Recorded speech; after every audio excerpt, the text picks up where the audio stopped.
for today. So Dr. Collence Chisita is a researcher, lecturer, author, and editor currently based at the Durban University of Technology in the Department of Information Science. And he talks about topical issues on of unhygienic practices.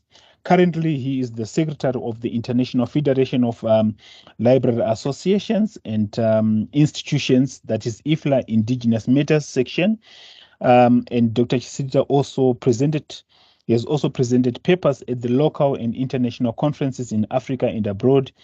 He has also continued to work with many universities inside and outside on matters relating to research, teaching, and learning relating to information sciences.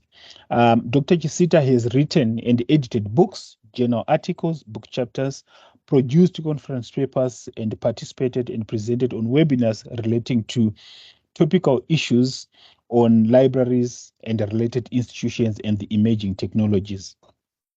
Dr. Chisita speaks on on being one of the authors of the book called Library and Media Roles in the Information Hygienic in Managing Information. He explains that the book explores the concept of information hygiene when citizens worldwide are deluged with the avalanche of information. The book also identifies challenges and opportunities for information science practitioners and media institutions in the fight against information disorder and explores the unhygienic practices in the information value chain. It is a premium reference to for libraries and related institutions. It covers information on regulation, digital literacy, records management. This book reference work is ideal for librarians, computer scientists, researchers, academicians, scholars, practitioners, instructors, and students. Dr. Chisita indicated that the outbreak of COVID-19 pandemic and infodemic has resulted in the post-truth era, where information disorder clouds the atmosphere, resulting in the ambience of uncertainty, compound of the coronfodalge. The book he is also co-authored, has got leading, the book is a collaborative work with co-authors from leading universities in South Africa, Zimbabwe, Swaziland, and the book explores topical issues in the information management during the COVID-19 pandemic and infodemic.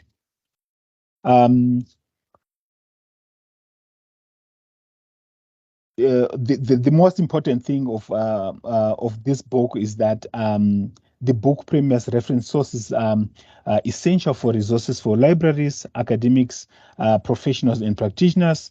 Besides this book, Dr. Chisita notes that being one of the authors on exploring the relationship between media, libraries, and archives, I think I would encourage some of our colleagues to go and purchase this book and have a look on what is actually happening in our information science field in terms of the cooperation and collaboration that we often talk about when it comes to issues of information science. He is also one of the authors of the book Handbook of Research on Records and Information Management Strategies for Enhanced Knowledge Coordination. The last item, in terms of his research work, Dr. Chisita said that his research focuses more on libraries and related memory and knowledge institutions, open access libraries and hypermedia seduction, knowledge management, digital libraries, interpandemics, infodemics, and trademic, spatial configurations, and libraries and resources sharing, among others. Having said that, Dr. Chisita, I'm going to hand over to you to do your presentation, and then what we will do after your presentation, we are going to do a Q&A, and yeah, that's it from my side. Thank you so much, Doc. Okay, okay. Thank you so much for that citation, and greetings everyone, brothers and sisters, colleagues, friends, We greet you on this wonderful day. And our topic, as you can see there, it's getting down to the basics, an introduction to open science, open data, fair principles in the era of technological progression. We made it like that because of the fact that we are living in a world where, the only constant thing is change. There's so much change that is happening. Our information landscape is changing. And our information landscape, it's part of the infosphere, which is a sphere that underpins all other spheres, like the biosphere, the stratosphere, etc. So the infosphere is where we revolve. Some of us who are in information, media, and related disciplines. So there is so much that is happening there that is worth sharing and also worth interrogating and also worth building upon and also drawing lessons from as we move forward.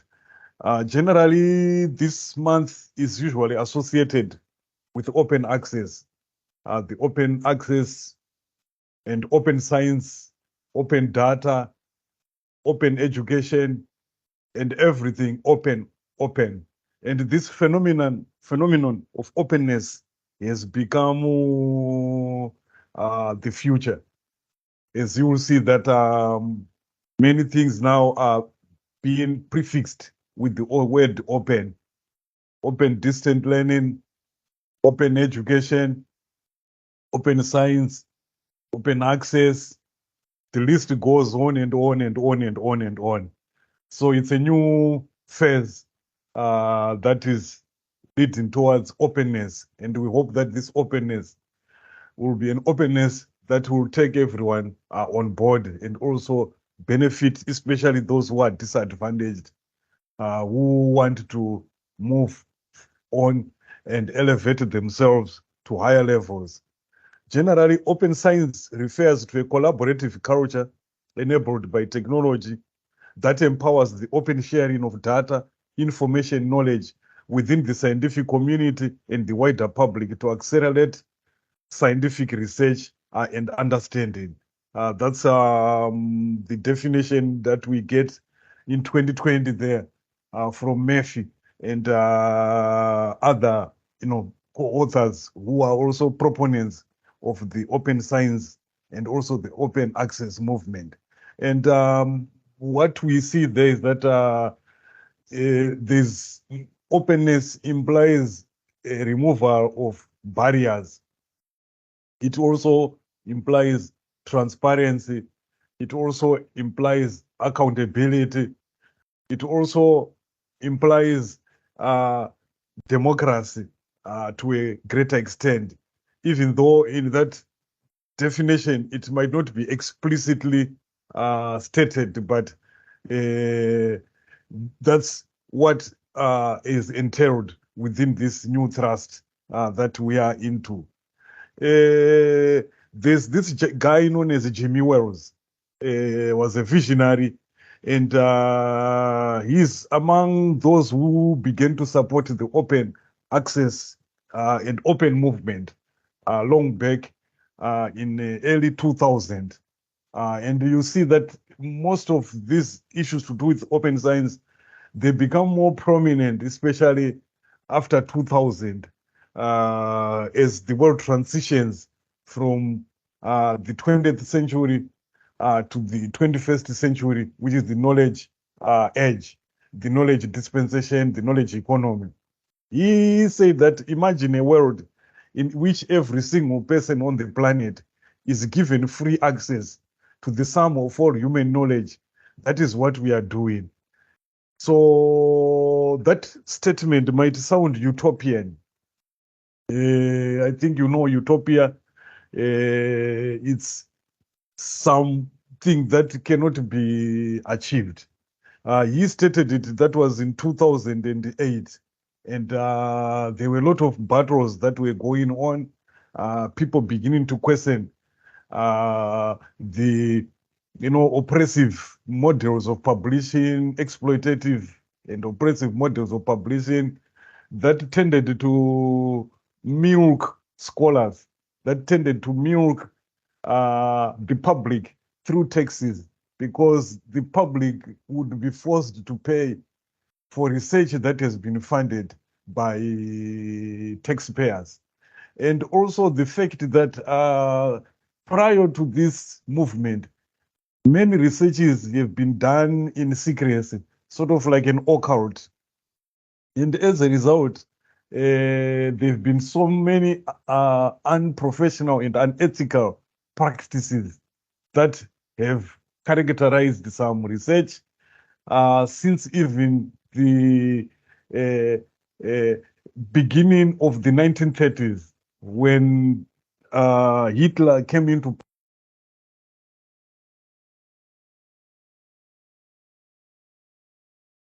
Yeah, when on Hitler, mute, Doc. oh, okay, I removed that. When Hitler came into power, and the Second World War was about to break out, and countries in Europe and Asia were preparing for the Second World War. And I think Second World War was from 1939 to 1945. And to prepare for that, there was needed to do a lot of research. So a lot of research using an ethical means was done by both sides, whether it's the West, whether it's the East. And this was meant to produce weapons of war and other resources that would be needed for the war. And this trend continued on even after the war in 1945. So the open access movement has come to uh, liberate this scholarship and research from unethical practices, to make it more accountable, to make it more professional for the benefit of everyone. So this is why you see Jimmy Wells there talking of a world where everyone has access. Sounds more like an egalitarian idea, a utopian idea, but it's something that is achievable if we want to make the world a better place. Let me pay gratitude and honor to one of the pioneers of the open access movement. That's Aaron Schwartz. Aaron Schwartz is one of the pioneer fighters in the early years of the first decade of the 21st century. He is credited with what is known as the Gorilla Open Access Manifesto. The Gorilla Open Access Manifesto. It's unfortunate that he passed away tragically in a suicide, but he had done his part to point out to the evils of a system which denies other people access to knowledge, a system which prioritizes profits at the expense of making the lives of people better. And he felt that it was only through democratizing access that the world would become a better place for each and every one. So, according to this, that's what is there in the Gorilla Open Access Manifesto there by Aaron Schwartz. I will just read it to you. He says that I agree. Many say, but what can we do? The companies hold copyrights. They make enormous amounts of money by charging for access. It is perfectly legal. There's nothing we can do to stop them, but there is something that is already being done. We can fight back. That is too high price to pay. Forcing academics to pay money to read the works of their colleagues, scanning entire libraries, but only allowing the folks at Google to read them, providing scientific articles to those at elite universities in the first world, but not to children in the global south. It is outrageous. It is unacceptable. Those are the words of Aaron Schwartz. He did not like this idea that knowledge was reserved as a commodity that could be accessed by only those who are privileged. He felt that there was need to get everyone on board. No discrimination. All people are equal. All people deserve the right to access knowledge. Even the Universal Declaration of Human Rights, I think Article 27, Article 19, clearly states on those rights. And national constitutions also have incorporated those aspects to ensure that we create a better world where we do not discriminate, we do not segregate. We take everyone on board and provide access to knowledge for all. Who knows who will save our world tomorrow? You see, so that's one of the pioneer messages from Aaron Schwartz. I'll continue on. Aaron Schwartz says that information is power, but like all power, there are those who want to keep it to themselves. The world's entire scientific and cultural heritage, published over centuries in books and journals, is increasingly being digitized and locked up by a handful of private corporations. Those with access to these resources get to feed at this banquet of knowledge while the rest of the world is locked out. We need to fight our gorilla open access. With enough of us around the world, we will not just send a strong message opposing privatization of knowledge, we will make it a thing of the past. You hear these sentiments. He says we will make it a thing of the past, no to privatization of knowledge.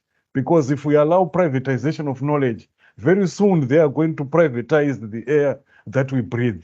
And that will be the end of the poor man. So Aaron Schwartz here is speaking on behalf of an ordinary person who wants to better their lives, who is coming from humble beginnings. And he is against what we can call the commodification, the monetization of knowledge. Yet knowledge is generated through the support of public funds who pay taxes. The hard and working people who go to work and pay have their taxes deducted, and then it's used for research, and then that research is privatized by a cabal or a clique of people who will then make a profit out of it and will want us to pay in order to read what our colleagues are writing about. He says that's utter nonsense.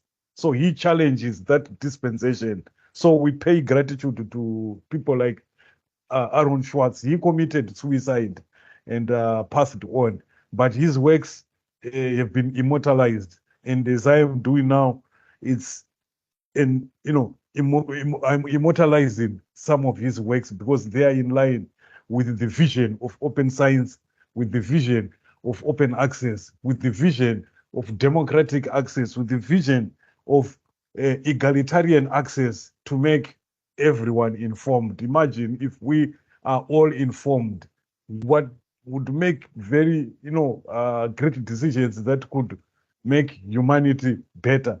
We would not even have wars and other problems that we are facing right now because some people cash in on the ignorance of the many. So by subjugating and perpetuating ignorance, it benefits a certain group of people. So we need to find a way on how to end that type of a relationship in the situation. Right? So that's just an illustration there. Even a parasite like me should be permitted to feed at the banquet of knowledge. The banquet of knowledge is that banquet or feast, or what we can call an intellectual jamboree, where everyone is welcome, whether you're black, you're brown, you're white, you're tall, you're short, you're educated, you're not, you've got money, you don't have, you are upper class, middle class, lower class, you belong to this side or that side, you are all welcome to partake and nourish your mind at this banquet of knowledge. And we say all parasites are parasites, but not all parasites are parasitoids. Parasitoids are those that kill the host, in other words. So that's the banquet of knowledge. Now, we have got intellectual property issues that we need to deal with when we are dealing with open science, where we talk of issues like copyright. I think intellectual property is also part of knowledge management. And IP errors in knowledge management include patents, trademarks, designs, copyrights. And here we are looking specifically at copyright because it is the one that covers the content that we are concerned with, which is mainly the one to do with the books. So it has to do with the exclusive set of rights for creators, where we talk of copy, distribute, perform, adapt, or use that work. It also deals with how to incentivize creation of new works, because if your work is protected, you feel more comfortable to want to produce more and more work.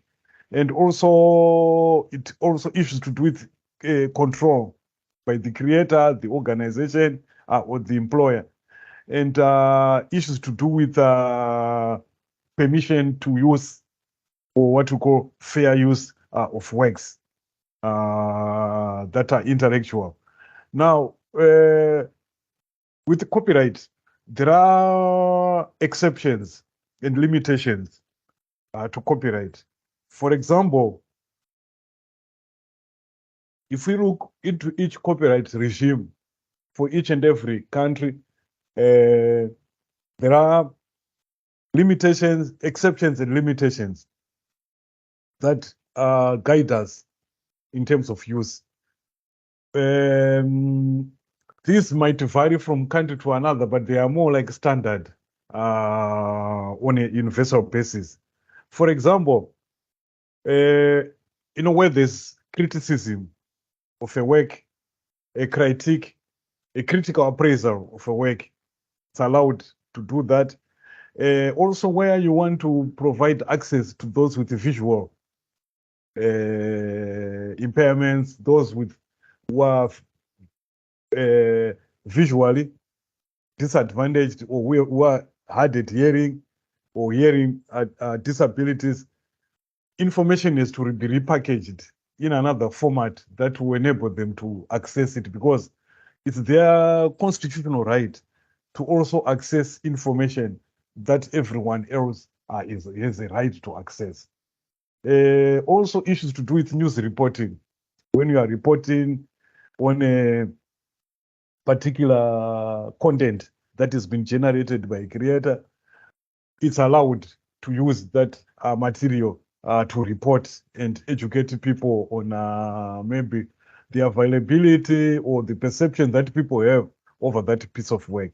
Then also we have exceptions and limited to scholarship and research, where you are allowed to make use of work created by others as long as you cite them, as long as you acknowledge them, especially if that work is within the Creative Commons, and also public domain, or as those licenses by licenses, and also other variety of, opportunities for fair use, to ensure that the intellectual property rights of the creator are, respected. So fair use is a legal doctrine that promotes freedom of expression by permitting the unlicensed use of copyrighted protected works in certain circumstances.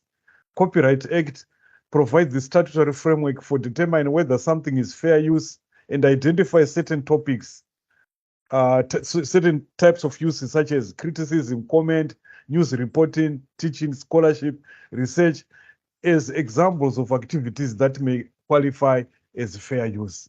So we cannot deny students who want to learn on the basis that they do not have the right to use the work. They are allowed, they can photocopy, make copies, as long as they are not doing it for commercial reasons. They are allowed to make use of that material. And currently, I think South Africa is, it has its copyright Amendment Act, but it also has a new copyright bill that is in the making.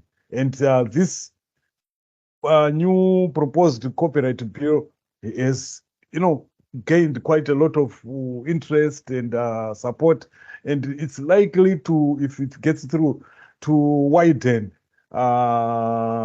these fair use principles and make it possible for people to have wider access to content that is created by, content creators. And there, the South African Section 12 4 of the Act, that's the Copyright Act, it allows work to be used without permission for teaching purposes. The copyright is a literary or musical work shall not be infringed by using such work to the extent justified by the purpose by way of illustration in any publication, broadcast, sound, visual, record, what. So in other words, what we can deduce there is that the Copyright Act provides for fair use. It provides for fair use. There are those limitations and limitations and exceptions for supporting fair use. Right now, we come to the concept of open science. Why open science? It has become popular now, and it's a disruptive phenomenon that is becoming a global reality slowly.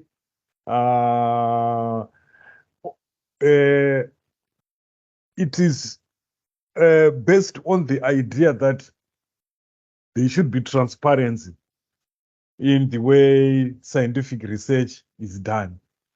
There should be accountability in the way we conduct scientific research. And there's been, as I alluded earlier on, there's been a lot of malpractices in the past where, there's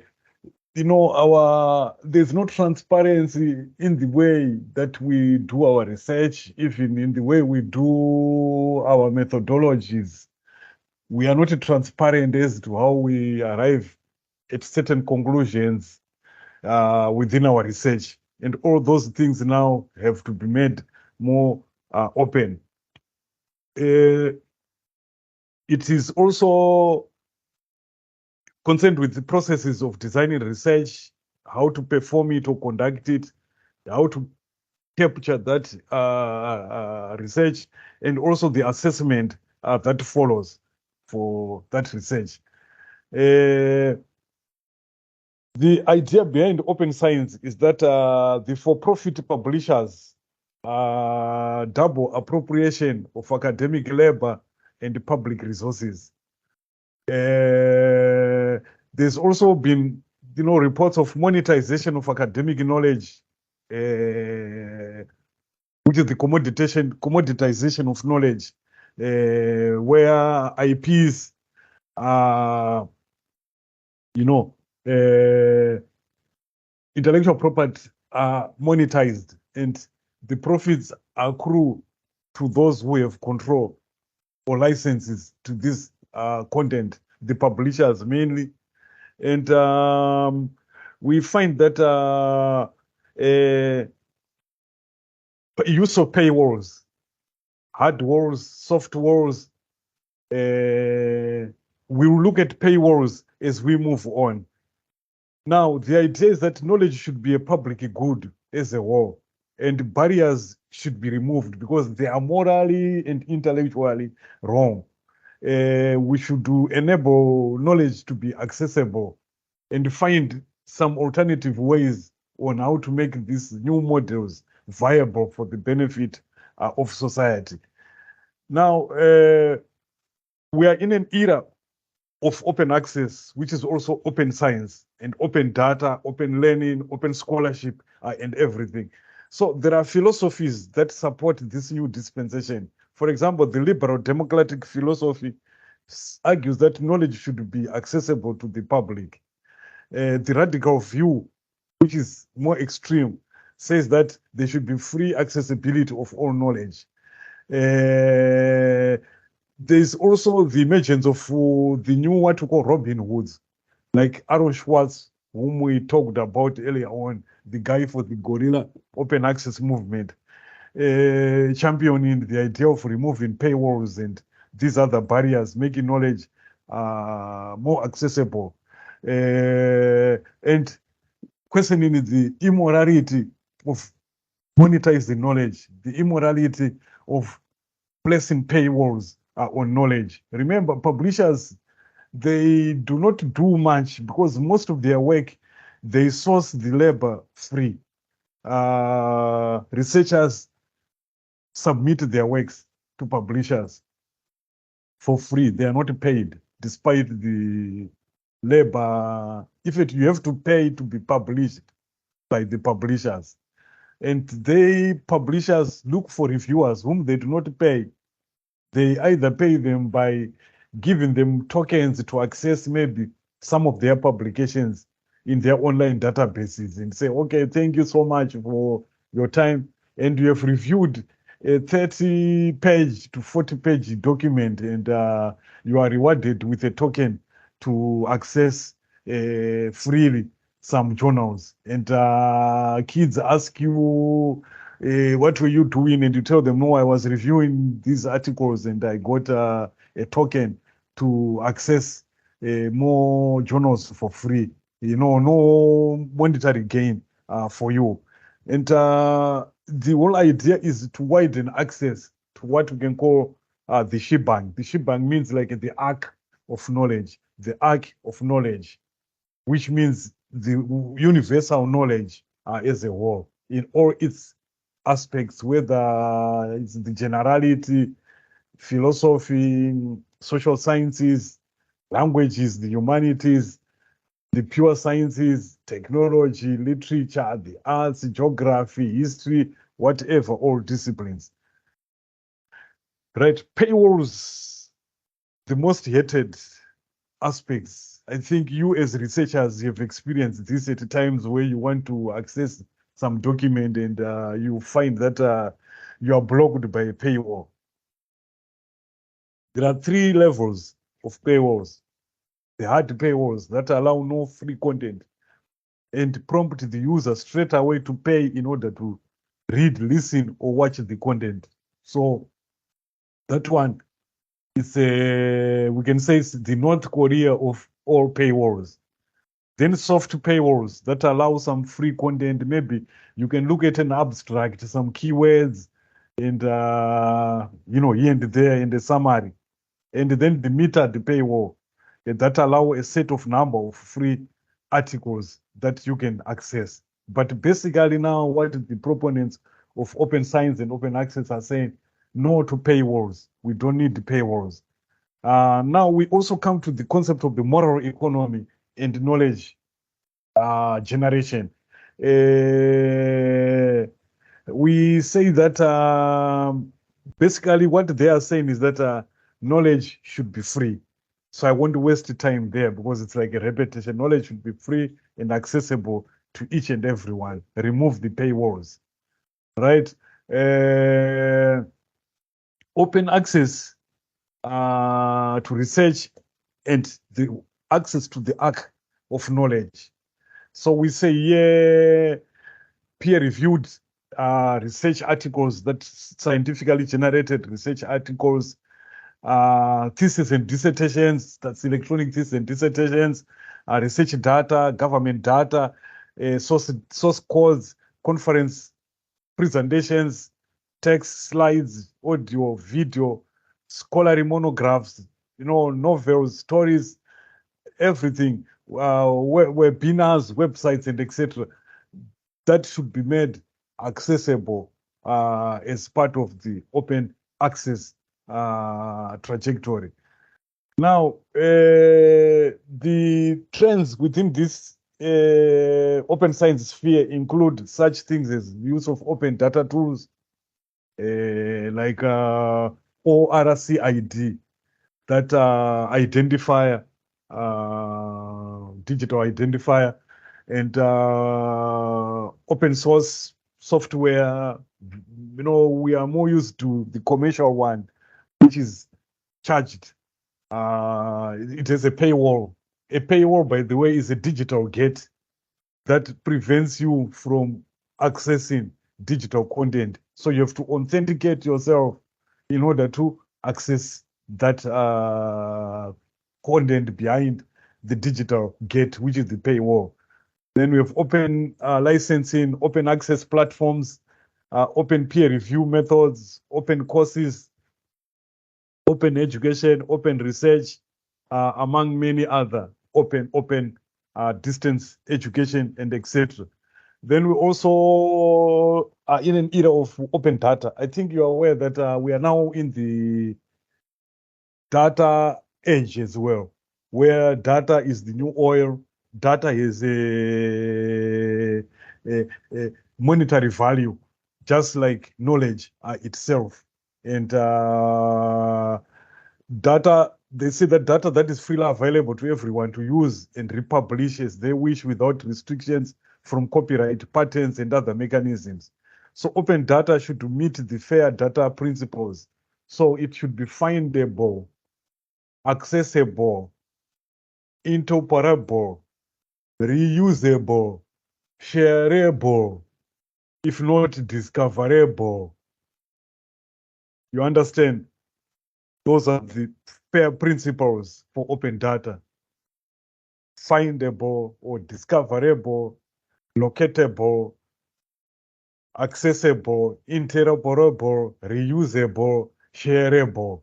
So shareability, findability, locatability, discoverability, accessibility, interoperability, reusability, shareability. We can go on and on and on like a song. That's the new principles within the open data, which is also part of the open science and the open access movement. Right, those are the 3 Ps: publications, patents, and professorships. Well, they say that in the academia, publish or perish, self-archive and flourish. Publish or perish, self-archive and flourish. Seek ye academic visibility first, and everything will come thereafter. That's according to the gospel of the open science, open everything dispensation. Right, those are some barriers there, which is you know, factors that like lack of training and etc. I won't delve much. So what are the key stakeholders within this matrix of open science? I'm trying to rush up to create time. We have scholars, editors, reviewers, translators, publishers, libraries, librarians, information managers, higher education institutions, government, research funders, among other, and communities there. I did not maybe specify, but communities are key stakeholders because they fund research through paying tax. Now, what are the key issues there? We've got high cost of journals, especially in STEM, the hard sciences, license restrictions, which are the paywalls that these guys have been fighting. Library budgets have dwindled vis-a-vis the astronomical rise in the price of journals and other scholarly content. We also have an issue how to reconcile commerce, that's profit versus democratic access. We have issues to do with internet connectivity and private or commercial mobile internet service providers. They want to make profit, and is there an alternative in the form of maybe an NREN, non-commercial internet service provider, to help facilitate easier access to knowledge?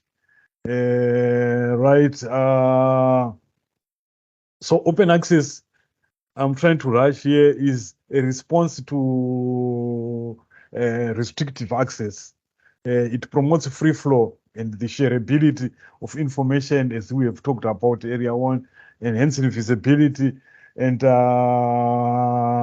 making knowledge democratically and widely acceptable. Its benefits is that we'll be able to showcase academic excellence and also positive, perception of our university that look, it's doing all this because of its digital footprints that are on its repository. And also ability to preserve, and also the fact that with the internet, well, libraries can operate as a consortium, and you don't need much to worry much about space because you can use shared space. And easier identification, that's the findability, locatability, discoverability of information, and increased research impact. We can have metrics, scientometrics, bibliometrics, done like what's on the Web of Science when we use the Web of Science Clarivate platforms, and also promoting collaborative research, among other things. I'm trying to, those are modules for open access there, the green open access and the gold open access, and also the ETD culture. That's electronic thesis and dissertations. I think you see now most universities have got electronic thesis and dissertation repositories where they upload their repositories. And we find that it has become the norm and the standard. And long back, we used to, worry about storage of physical copies, but now we can use cloud storage and even shared cloud storage as part of like a consortium.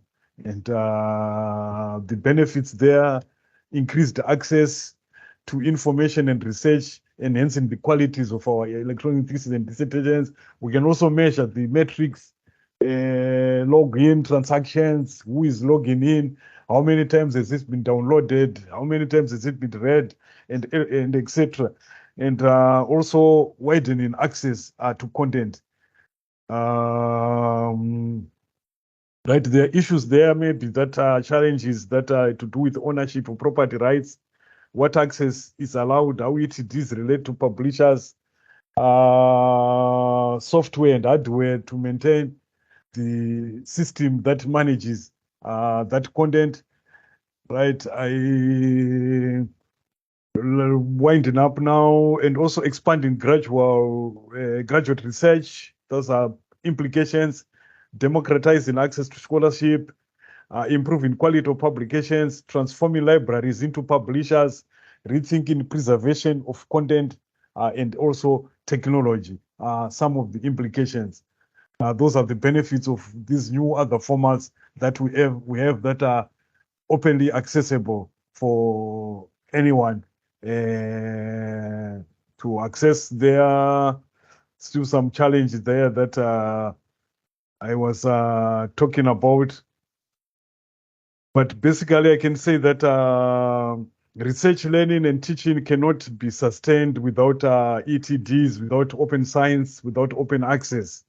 Libraries are the new anchor of knowledge economy matrix. So we need to rethink, reprofile, reinvent, recreate a multitude of activities to meet and dialogue with various stakeholders and create third spaces, which we call the esprit disperse. Esprit disperse, these are spaces of social conviviality where people can interact with their minds and share knowledge, connect with each other, and access, whether physically or virtually, and share knowledge for the benefit. So to conclude, we say publish or perish, self-archive to flourish. Publish or perish, self-archive to flourish. But you need to understand open science, open data, open access is fair use as we move on. Thank you so much. I tried to make room for questions and interaction. Thank you so much. Siyabonga. Thank you. Danki. Gracia. Merci beaucoup. Asante sana. Thank you very much, Doc. This was a great presentation. Yeah, and we can see a round of applause. If we can continue throwing them, that would be great. So we left with 14 minutes, and I'm going to open up for any questions to Dr. Jisita. I saw a hand earlier on, or you can just unmute yourself and then share us your question. Anyone with any questions?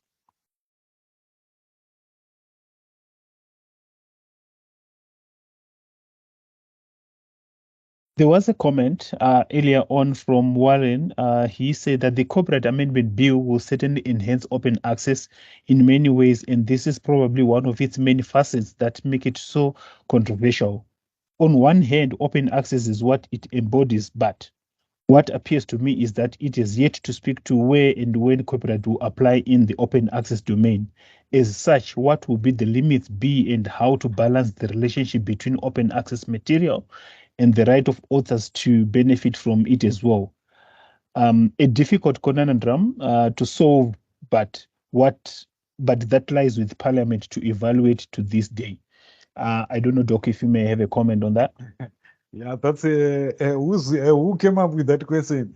That's Warren Bowles Oh, is yes. okay. Yeah, no, I agree with him 100%, and he has made a very good observation there. And yes, Mr. Warren, I agree with you. And well, the new proposed bill is had its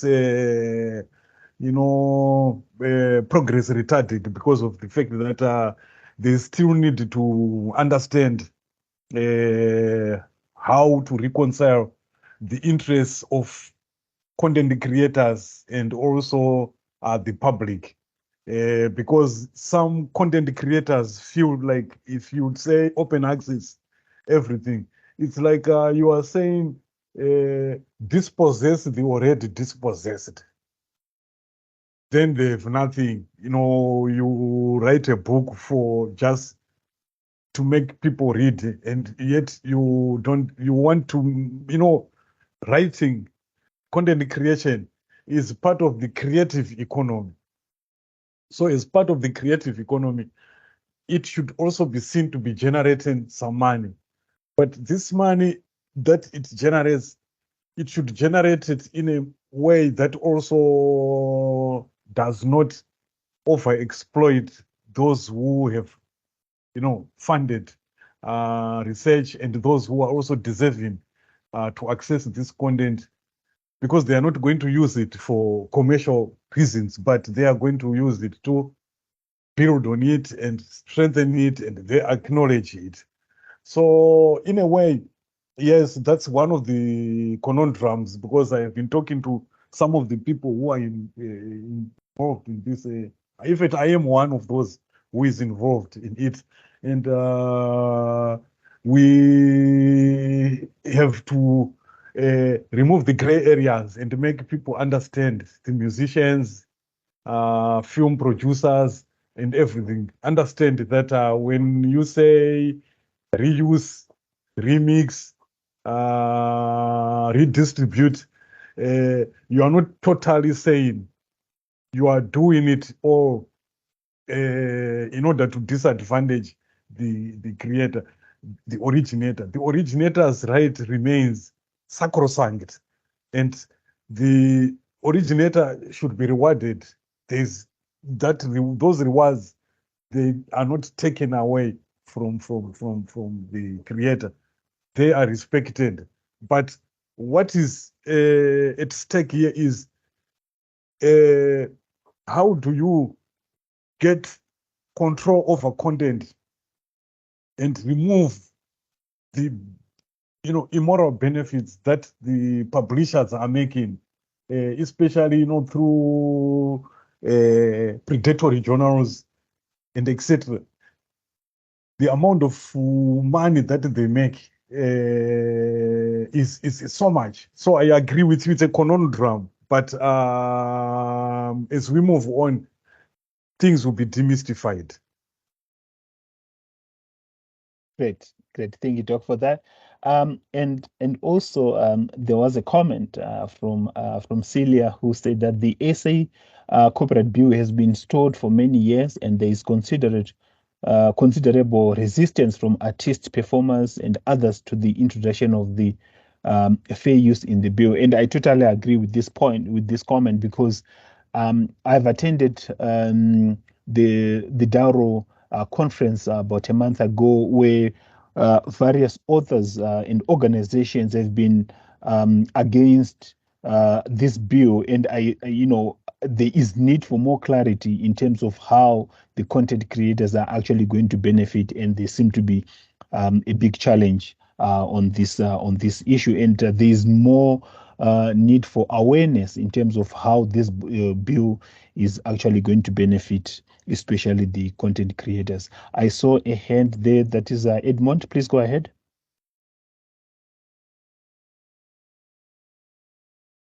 You can unmute yourself.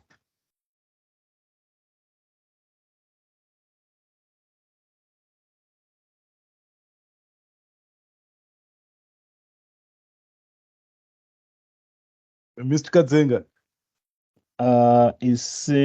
Okay, let me just double check. Edmond, we can't hear you. I think maybe you can type your question or comment. Yes, Doc, please go ahead.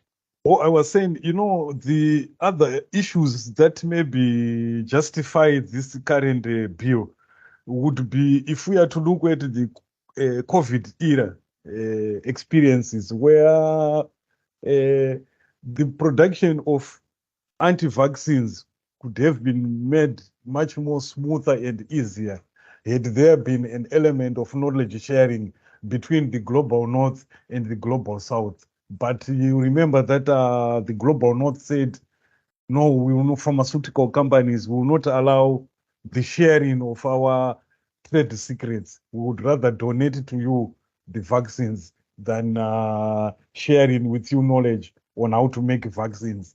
And this led to a problem which led to the coining of the term, what we call vaccine apartheid, where those in the global south were saying, now you're refusing to give us the knowledge because you feel that you want to give us knowledge, we break the monopoly of pharmaceutical companies over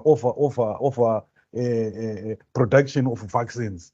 So there was that unfairness. Maybe the participants would be privy to that as well. That a good example would be the COVID era, where issues of IPR became even very topical with regards to sharing knowledge on how to develop and conduct research on medicines or prophylaxis or antidotes for the COVID vaccine. Okay, fantastic. Yeah, it was quite interesting to see and even read or even watch TED Talks around the issue of the COVID vaccines, where it was almost like all the third world countries were struggling, but in the other side of the world, things were quite working well. But it was tough. I'm just going to try and jump onto another point here, taking into consideration of our time. Edmond said, Doctor mentioned that not all parasites are parasitoids, suggesting the coexistence of various publishing models with open access. Could Doc discuss some of these other publishing models that exist alongside open access and how they differ? Mr. Patspamir, yes, we have new models on publishing, where we have a variety of models on publishing depending on the arrangement that we have. Firstly, we have got the formal, credible publishing, that we do with our accredited and reputable publishers who follow standards, we've got a reputation and etc. Then we also have, the other models that have to do with these, what can we say, predatory publishers. Then we've got also vanity publishing or self-publishing, where you sponsor yourself to publish and you pay everything. Then you own the rights to your content and you can now sell on your own. And each model has its disadvantage and advantage. I would maybe refer him to one of my paper, which is on towards the egalitarian models of open access, I think, which you can get on Google Scholar for the sake of time. Sure, Doc. Thank you so much. Yeah, and there were quite a comments that came from Warren, from Teresa, from Celia. Unfortunately, due to time, I won't be able to go through all of them, but I would like to thank you, Doc, for making time to engage with us. And I'm sure this was quite a great session. And to all the teams that attended this session, I really appreciate your presence and the contributions that we have made. We are looking forward to more engagements with Dr. Chisita in the near future, and maybe for those ones who might want to collaborate with Dr. Chisita on writing papers, you are more than welcome to get in touch with him. I'm sure you'll be looking forward to that. And so that we can increase more knowledge around the issues of open access. Having said that, that's it from my side. I don't know, Doc, if you've got any comment.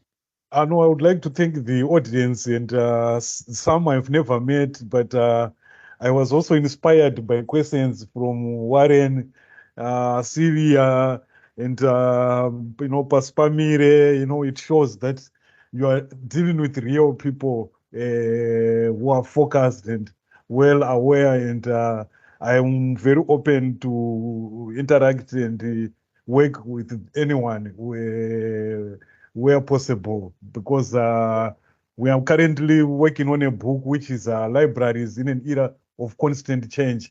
The future started yesterday. Thank you.